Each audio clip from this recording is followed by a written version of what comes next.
Magandang araw mga kalingap. Rachel at Roel, grabe talaga ka-sweet sa isa't isa.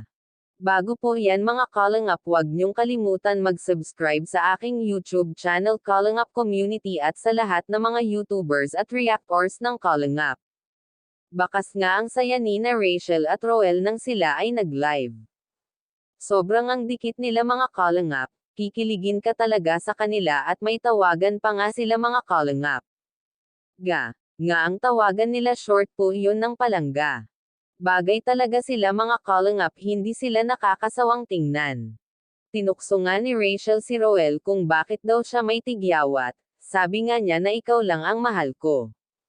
Kasi nga kapag may tigyawat nga daw ang tao, ibig sabihin nga nun ay in love nga ito. Kaya pabirong sagot ni Roel na si Rachel lang daw ang mahal niya. Sobra naman ang kilig ni Rachel sa kanyang narinig. Ganyan talaga kapag in love ka mga kalingap, ay walang talagang paglagyan ang kasiyahan natin.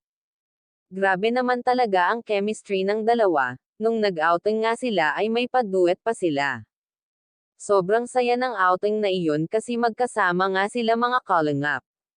Masaya kapag may inspirasyon tayo sa lahat ng mga gawain. Tila magaang kumilos kapag may nagpapasaya sayo.